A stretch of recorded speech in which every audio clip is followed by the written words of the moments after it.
तो केंद्रीय परिवहन मंत्री नितिन गडकरी की अगुवाई में देश में सड़क क्रांति हो रही है। नितिन गडकरी ने कहा कि देश में 22 एक्सप्रेस हाईवे बन रहे हैं। उनका दावा है कि इससे लखनऊ से कानपुर की दूरी सिर्फ आधे घंटे में तय होगी। वहीं दिल्ली से देहरादून की दूरी अब सिर्फ 2 घंटे में तय हो सकेगी। नितिन गडकरी के मुताबिक लखनऊ कानपुर के बीच एक्सप्रेस हाईवे का शिलान्यास 3 से 4 महीने के भीतर होगा, जबकि ये 2022 से पहले ये एक्सप्रेस हाईवे बनकर तैयार हो जाएगा। नितिन गडकरी ने बताया कि यूपी में 25 से 30 रिंग रोड का काम होना है। इस दौरान उन्होंने ये भी बताया कि दिल्ली से मुंबई की दूरी अब सिर्फ 12 घंटे में तय होगी।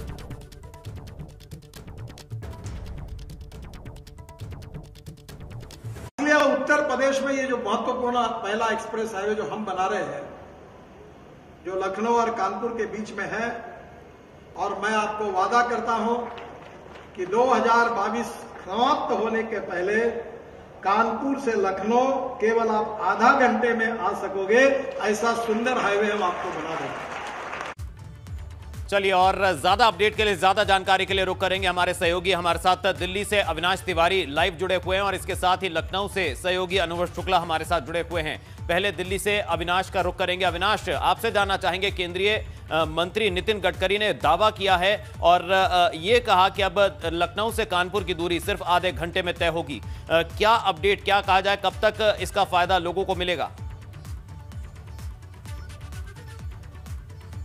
देखिए, अगर बात करें लवी, तो इसके लिए डीपीआर तैयार करने के लिए केंद्रीय सड़क परिवहन मंत्रालय ने तमाम सारे जो कंपनियां हैं उसको संपर्क करना शुरू कर दिया है। अगर बात करें तो अभी लोकसभा का बजट सत्र चल रहा था, उसी में केंद्रीय परिवहन मंत्री नितिन गडकरी ने यह बयान दिया था कि लखनऊ से न सिर्फ कानपुर आधे घंटे पहुंचेंगे, बल्कि दिल्ली से देहरादून के लिए भी एक नया हाईवे तैयार करने की कोशिश की जा रही है, जिसमें 2.5 घंटे में सफर पूरा होगा और ये पूरी तरीके से ग्रीन एक्सप्रेस वे होगा। इसमें अगर बात करें तो उत्तर प्रदेश के सहारनपुर से होते हुए ये एक्सप्रेस वे पहुंचेगा देहरादून में, और इससे काफी ज्यादा सहूलियत होगी और स्मार्ट एक्सप्रेसवे होगा ये पूरी तरीके से। तो इसके लिए भी डीपीआर तैयार करवाने की प्रक्रिया परिवहन मंत्रालय कर रहा है। जाहिर तौर से बात है कि जिस तरीके से परिवहन मंत्रालय लगातार काम कर रहा है, कल ही परिवहन मंत्री ने बताया कि रोजाना 37 किलोमीटर का जो राष्ट्रीय राजमार्ग है उसका निर्माण हो रहा है, जो कि अपने आप में एक रिकॉर्ड है, क्योंकि इससे पहले भारत में कभी भी इतने किलोमीटर का एक दिन में रोजाना निर्माण नहीं होता था, जो कि आज के समय में हो रहा है। और जिस तरीके से पिछले 6 सालों में केंद्रीय परिवहन मंत्री रहते हुए नितिन गडकरी ने तमाम सारे जो देश के अलग अलग इलाके वहां पे एक्सप्रेसवे तैयार करने का उन्होंने एक मुहिम सा लगा रखा है कि हर जगह बेहतर रोड कनेक्टिविटी दी जाए और बेहतर तरीके से लोग आवागमन कर सके। इसके लिए वो पूरे देश में तत्पर है। दिल्ली से मुंबई के लिए ई एक्सप्रेसवे भी तैयार कर रहे हैं, जहां पे सिर्फ इलेक्ट्रिक व्हीकल ही चला करेगी। तो ऐसा एक एक्सप्रेसवे वो तैयार कर रहे हैं। तो जाहिर तौर से बात है कि उनकी नजर देश के तमाम इलाकों पे है, जहां पे बेहतर एक्सप्रेसवे तैयार किया जाए, बेहतर कनेक्टिविटी दी जाए और बेहतर साधन सुलभ जो रोड है उसको मुहैया कराया जाए। जी, सहयोगी अनुभव का रुख करेंगे। अनुभव, आपसे जानना चाहेंगे, 2022 की डेडलाइन तय की है और जो दूरी है वो अब कम होने वाली है, लोगों को निश्चित तौर पर इसका लाभ मिलेगा। अगर बात करें सड़क क्रांति की, तो विकास की अगर बात की जाए तो विकास अब एक्सप्रेस हाईवे के जरिए जो है वो नजर आएगी। यूपी के जो तमाम क्षेत्र हैं, तमाम जो एक्सप्रेसवे हाईवे हैं और रिंग रोड हैं, उनका काम तेजी से चल रहा है। डेडलाइन भी तय कर दी गई है। क्या कहा जाए, कितना बड़ा काम होने जा रहा है? देखिए, बिल्कुल आज चूंकि केंद्रीय सड़क परिवहन मंत्री नितिन गडकरी लखनऊ में थे और रक्षा मंत्री राजनाथ सिंह जो लखनऊ के सांसद हैं उनके साथ मौजूद थे, और लखनऊ को 280 करोड़ की सौगात दी है। जो टेढ़ी पुलिया फ्लाईओवर है उसका जहां पर लोकार्पण हुआ है, तो वहीं खुर्रम नगर में एक फ्लाईओवर बनेगा, उसका शिलान्यास हुआ है। और इससे कहीं ना कहीं बड़ी आबादी जो उस इलाके में रहती है, 4 से 5 लाख की, उसको जाम की समस्या से राहत मिलेगी। इसी कार्यक्रम में नितिन गडकरी ने साफ तौर पर कहा कि जिस तरीके से उनका विभाग काम कर रहा है, एक दिल्ली से मुंबई के बीच जो एक्सप्रेसवे बनाया जा रहा है उससे 12 घंटे में दूरी तय होगी, और साथ ही साथ कहा कि लखनऊ और कानपुर की जो दूरी तकरीबन 80-85 किलोमीटर है वो आधे घंटे में तय हो जाएगी। यानी एक बहुत बड़ी सहूलियत मिलेगी जब ये एक्सप्रेसवे बनकर तैयार हो जाएगा। पर अभी 4-5 महीने बाद उसका शिलान्यास करेंगे और वो 2022 के पहले कह रहे बन जाएगा। लेकिन हम कुछ समय अगर पीछे जाएं, 2015 की अगर बात करें तो सरकार उत्तर प्रदेश में दूसरी थी, तब भी नितिन गडकरी आए थे और तब शिवपाल यादव पीडब्ल्यूडी मंत्री हुआ करते थे और उनके साथ एक प्रेस कॉन्फ्रेंस की थी। ये कहा था कि हम लखनऊ और कानपुर के बीच एक्सप्रेसवे बनाएंगे जिससे दूरी बहुत कम हो जाएगी, बहुत कम समय पहुंच जाएंगे। 5-6 साल तो बीत गए, सरकार बदले भी 4 साल हो गए, पर अभी तक उसका कोई काम शुरू हुआ नहीं है। अब कह रहे हैं कि शिलान्यास करेंगे, 2022 के पहले बना देंगे। देखिए बहुत ज़रूरत है, क्योंकि अभी जो नेशनल हाईवे है लखनऊ कानपुर के बीच में, उस पर ट्रैफिक बहुत ज़्यादा है। 80-85 किलोमीटर की दूरी कई बार तय करने में लंबा वक्त लग जाता है, जाम की समस्या रहती है, और ऐसे में इसकी ज़रूरत है। लखनऊ और कानपुर दो ऐसे शहर उत्तर प्रदेश के जिसको हम कहें कि जो कहीं ना कहीं कनेक्टिविटी को जोड़ते हैं, इकॉनमी के लिए बेहतर काम होता है वहाँ पर। तो अब 4-5 महीने बाद उसका शिलान्यास होगा, फिर काम शुरू होगा। अनुभव मैं लौटूंगा आपके पास, लेकिन ये जरूर है कि लगातार हमने देखा है कि हमने दर्शकों को जरा सुनवा दें कि नितिन गडकरी ने दरअसल क्या कहा, किस तरह से और कितनी दूरी जो है वो अब रह जाएगी दिल्ली से देहरादून की। कि आप लोग दिल्ली से देहरादून नया हाईवे बना रहे हैं अक्षरधाम से, नया पूरा ग्रीन, और दिल्ली से देहरादून 2 घंटे में, और देहरादून के 50 किलोमीटर पहले 47 मीटर हरिद्वार में, वो भी 2 घंटे में, और इसी हाईवे से अंबाला को होकर हम चंडीगढ़ जाएंगे 2 घंटे में। तो दिल्ली से देहरादून, चंडीगढ़ और हरिद्वार 2 घंटे पे आएगा। मुझे याद है कि पूना मुंबई में जब हाईवे नहीं था तो 8 हवाई जहाज चलते थे, पर हवाई हाईवे बन गया तो हवाई जहाज बंद हो गए। तो निश्चित रूप से उत्तर प्रदेश में भी ये विकास होगा। काफी कुछ काम उत्तर प्रदेश में हम कर रहे हैं। तो सुना आपने यहां पर केंद्रीय मंत्री को, और सहयोगी अविनाश हमारे साथ दिल्ली से जुड़े हुए हैं। अविनाश, ये जानना चाहेंगे साथ साथ जिस तेजी के साथ सड़क परिवहन मंत्रालय जो है वो काम कर रहा है, इसके साथ ही केंद्रीय मंत्री ने चेतावनी भी जारी की है अधिकारियों को कि जो काम नहीं करेंगे उनके साथ क्या किया जाएगा। ये जानना चाहेंगे क्या चेतावनी दी है, और साथ ही ये भी जानना चाहेंगे जिस तरह से मेरठ की दूरी जो है दिल्ली से वो कम हो गई, लखनऊ से कानपुर की दूरी कम होने वाली है, जो चीजें पहले मुश्किल होता था कि बहुत ज्यादा समय लगता था, अब वो घट रही है। ये दरअसल किस तरह से किया जा रहा है ये तो बताया, लेकिन अधिकारियों को क्या कहा?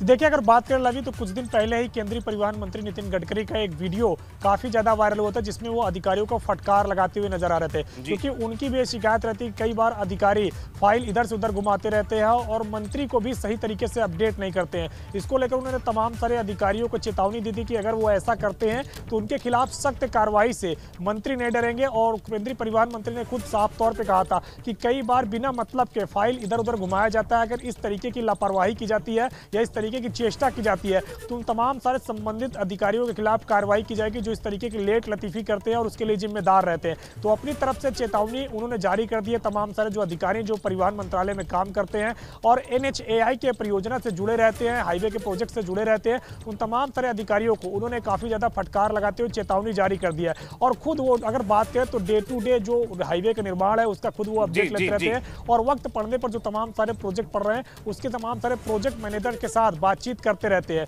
तो लिहाजा काफी ज्यादा सक्रियता वो रख रहे हैं हाईवे के निर्माण को लेकर। देश के इंफ्रास्ट्रक्चर के विकास में हाईवे का निर्माण काफी महत्वपूर्ण होता है और इसके लिए बखूबी वो तमाम सारी चीजें अपना रहे हैं। चलिए, बहुत बहुत शुक्रिया अनुभव, आपका भी बहुत बहुत शुक्रिया, और अविनाश आप दोनों का बहुत बहुत शुक्रिया इस तमाम जानकारी के लिए, अपडेट देने के लिए। तो दरअसल अधिकारियों को लेकर क्या चेतावनी दी है केंद्रीय मंत्री नितिन गडकरी ने, चलिए वो आपको सुनवा देते हैं। आदरणीय राजनाथ सिंह जी ने और एक बात की है, वो विशेष रूप से MSME मिनिस्ट्री के ओर से है। उसमें से खादी पर दर्जोजी का काम जो चलता है उसके लिए वो क्लस्टर मैं आपको पूरे कर दूंगा। मुझे बताया अभी मंत्री जी ने कि इसमें बहुत देरी होती है और तकलीफ देती है। मैंने भी मीटिंग ली थी और मैंने अधिकारी को कहा कि 1 बोरा नारियल लाओ और एक लेटर ड्राफ्ट करो कि जो काम 3 महीने में प्रोजेक्ट नहीं होगा उसको VRS दो, उसकी छुट्टी कराओ और नारियल हाथ में दो, उसको ऑफिस के बाहर भेजो। तो अभी उसके कारण बहुत जल्दी अभी क्लस्टर मंजूर हो रहे हैं। मैंने 50 क्लस्टर का उद्घाटन अभी 8 दिन पहले किया था। तुम्हारे जितने क्लस्टर बनाना उतने बनाओ और तुम्हारे यहाँ भी देरी नहीं होनी चाहिए। और 3 महीने के अंदर अगर नहीं हुआ तो मैं VRS लेकर तैयारी बैठा हूँ किसको तो आप चिंता मत करिए। और मैं अभी मैंने उनको बता दिया कि मेरा रोड में बहुत नाम हो गया। अब कितने लोगों को नौकरी से VRS देने का मैं रिकॉर्ड बनाता हूँ, ये रिकॉर्ड मुझे बनाना है। जो काम नहीं करते उनकी छुट्टी करवाना है। तो आप आ जाओ, मैं पूरा काम आपको एक झटके में 3 महीने में पूरे काम कर दूंगा। चलिए, तो काम हाईवे बनाने के साथ साथ अधिकारियों को छुट्टी देने के लिए, उनको वीआरएस देने के लिए भी रिकॉर्ड बनाने जा रहे हैं नितिन गडकरी। खबरों में बढ़ेंगे आगे। लखनऊ से सांसद और रक्षा मंत्री राजनाथ सिंह ने लखनऊ वालों को बड़ी सौगात दी है। जाम की समस्या से छुटकारा दिलाने वाली टेढ़ी पुलिया फ्लाईओवर का लोकार्पण और खुर्रम नगर फ्लाईओवर का शिलान्यास किया गया है। इस कार्यक्रम में राजनाथ सिंह के अलावा नितिन गडकरी, सीएम योगी आदित्यनाथ और दोनों डिप्टी सीएम मौजूद रहे। 88 करोड़ की लागत से बने इस फ्लाईओवर के लोकार्पण के बाद राजनाथ सिंह ने कहा कि इससे जाम की समस्या दूर होगी और जल्द ही कई सौगात मिलने वाली हैं। मुझे बहुत प्रसन्नता है कि आज जिस एक फ्लाईओवर का लोकार्पण हो रहा है वह यहां पर लखनऊ की यातायात की बहुत बड़ी समस्या का समाधान करेगा। लोगों के आवागमन को तो सरल और सहज बनाएगा ही, एक नए फ्लाईओवर का शिलान्यास भी हो रहा है। इसके बनने से आम जनजीवन के दिन प्रतिदिन घटित होने वाली उन घटनाओं से, समस्याओं से उन्हें मुक्ति प्राप्त होगी। साथ साथ यहां पर माननीय रक्षा मंत्री जी के आग्रह पर माननीय गडकरी जी ने जिन परियोजनाओं की घोषणा की है, खासतौर पर लखनऊ कानपुर के बीच में ग्रीनफील्ड एक्सप्रेस वे के बारे में, यह बहुत प्रतीक्षित है। यह सचमुच देश के इन दो उभरते हुए बड़े महानगरों के जीवन को, आम नागरिक के जीवन को, जो अभी तक लगभग 2 घंटे का समय कानपुर और लखनऊ के बीच में जाने का लगता है, ठीक कहा है माननीय गडकरी जी ने कि जब ये एक्सप्रेस ग्रीनफील्ड एक्सप्रेस हाईवे का निर्माण हो जाएगा, ये दूरी आधे घंटे से पौन घंटे की दूरी में ही ये पूरी को हम तय कर लेंगे। मैं आभारी हूं दिल्ली से मेरठ के बीच में आदरणीय प्रधानमंत्री जी की मंशा के अनुरूप वहां पर 12 लेन के एक्सप्रेस वे के निर्माण को लगभग पूरा करने की दिशा में जो प्रयास प्रारंभ हुआ है। आज मैंने भी सुना कि अब तक 2 घंटे की जो दूरी तय होती थी, वहां पर हमारे एक जनप्रतिनिधि ने मात्र 55 मिनट में इस दूरी को तय किया है और आने वाले समय में इसको और भी सहज और सरल बनाने में मदद मिलेगी। चलिए, तो लखनऊ को मिली फ्लाईओवर की सौगात। वहीं बिजनौर में वन रेंज के जंगल में भीषण आग लगी है, जो वन विभाग बुझाने की कोशिश में लगा हुआ है और इस आग के कारण जंगली जानवरों पर खतरा मंडरा रहा है। आग इतनी विकराल थी कि वन विभाग के हाथ पांव फूल गए। यह मामला थाना नजीबाबाद के सहानपुर वन रेंज का है। तो वन विभाग को आग बुझाने के लिए कड़ी मशक्कत करनी पड़ रही है। तो जंगल में भीषण आग लगी, जिससे जंगली जानवरों पर जान का खतरा मंडरा रहा है। वहीं प्रयागराज में एक बार फिर जहरीली शराब का कहर देखने को मिला। प्रयागराज के नवाबगंज इलाके के शाहपुर गांव में शराब पीने के बाद अचानक कई लोगों की तबीयत बिगड़ गई। इनमें से अब 3 लोगों की मौत हो चुकी है। आशंका जताई जा रही है कि जिन लोगों ने शराब पी थी वो जहरीली और मिलावटी शराब थी। शराब में कई तरह के केमिकल और दूसरे जहरीला पदार्थ मिले होने के से इनकी तबीयत बिगड़ गई। जिन 3 लोगों की मौत हुई है उनमें से पुलिस ने 2 का अंतिम संस्कार करा दिया, जबकि एक के शव को पोस्टमार्टम के लिए चीरघर भेजा गया। संगम नगरी प्रयागराज में जहरीली शराब का कहर लगातार बढ़ता जा रहा है। यहाँ शराब पीने के बाद मौतों का सिलसिला लगातार बढ़ता चला जा रहा है, थमने का नाम नहीं हो रहा है। और अगर संग प्रयागराज की बात करें तो यहाँ के नवाबगंज इलाके में कल 3 लोगों की मौत हुई है। तीनों लोगों ने पहले शराब पी थी। शराब पीने के बाद उनकी तबीयत बिगड़ी और उसके बाद जब तक अस्पताल ले जाया जाता, एक एक कर तीनों लोगों की मौत हो गई है। तीनों लोग पिछले काफ़ी अरसे से जो है शराब पीते थे, शराब के आदी थे। और जो जानकारी मिली है उसके मुताबिक ये शराब बाहर कहीं से लाई गई थी, गांव के ठेके की दुकान पर नहीं खरीदी गई थी। और 3 मौतों के बाद से गांव में मातम का माहौल है, हड़कंप मचा हुआ है। हालांकि जो सरकारी अमला है वो लगातार सफाई दे रहा है, मामले की लीपापोती करने में लगा हुआ है। सरकारी अमले का दावा है कि इन लोगों की मौत जहरीली शराब से नहीं हुई है, बल्कि अलग अलग बीमारी की वजह से हुई है। हालांकि एक ही दिन में एक ही साथ 3 लोगों की मौत कैसे हुई और उसके बाद शराब पीने के बाद इनकी हालत अचानक क्यों बिगड़ी, इसका सरकारी अमले के पास कोई जवाब नहीं है। वैसे इस तरह के ज़्यादातर मामलों में सरकारी अमला हमेशा यही रटा रटाया जवाब देता है। इनमें से 2 लोगों का अंतिम संस्कार किया जा चुका है, जबकि एक शव को जो है वो पोस्टमार्टम के लिए मॉर्चरी भेजा गया है। आज शाम तक पोस्टमार्टम होने की उम्मीद है, लेकिन उसमें भी क्या रिपोर्ट आएगी, क्योंकि सरकारी अमले की निगरानी में ही पोस्टमार्टम कराया जाएगा। तो लगातार इस गांव में शहाबपुर गांव है, यहां पर सुरक्षा के कड़े इंतजाम किए गए हैं। एसपी गंगापार समेत तमाम अधिकारी लगातार यहां पर कैंप कर रहे हैं। गांव के लोगों का साफ आरोप है कि यहां पर आसपास के इलाकों में जहरीली शराब का कहर लगातार बढ़ता जा रहा था, लगातार उसकी बिक्री हो रही थी। होली के त्यौहार और पंचायत चुनाव के मद्देनज़र ये मामला ज़्यादा गंभीर हो गया था, और अगर शायद त्यौहार के मौके पर ही सख्ती की गई होती, धरपकड़ की गई होती, तो 3 लोगों को अपनी जान गंवानी ना पड़ती। कैमरामैन रोहित श्रीवास्तव के साथ मोहम्मद मोइन, एबीपी गंगा, प्रयागराज।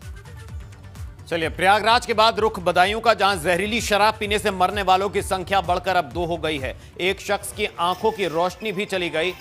मूसाझाक थाना क्षेत्र के तिगुलापुर गांव की यह घटना है, और पंचायत चुनाव में पिलाने के लिए लाई गई थी शराब। तो बड़ी खबर, 3 आरोपियों को पुलिस ने हिरासत में ले लिया है। और अब बड़ी खबर गोंडा से आ रही है, जहां शराबी युवक का हंगामा। मोबाइल टावर पर चढ़कर घंटों हंगामा किया। शराबी युवक ने कड़ी मशक्कत के बाद उसे नीचे उतारा गया। जमीन के विवाद को लेकर परेशान था युवक, जिसको लेकर वो टावर पर चढ़ गया और जमकर हंगामा किया। तो शराब पीकर टावर पर चढ़ा युवक, मोबाइल टावर पर जमकर हंगामा किया। मोबाइल टावर से तो घंटों की मशक्कत के बाद उसे नीचे उतारा गया। तो बताया जा रहा है जमीन विवाद का यह मामला था, जिसे लेकर परेशान था युवक।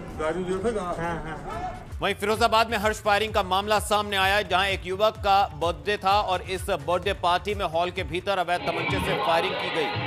इस दौरान वो कट्टा लेकर स्टाइल मार रहा है, और यही नहीं, ये अवैध हथियारों का इतना शौकीन निकला कि उसने तस्वीरें सोशल मीडिया पर भी अपलोड की। लेकिन उसका यह दिखावा उस पर भारी पड़ गया। पुलिस ने उसे अब गिरफ्तार कर लिया है।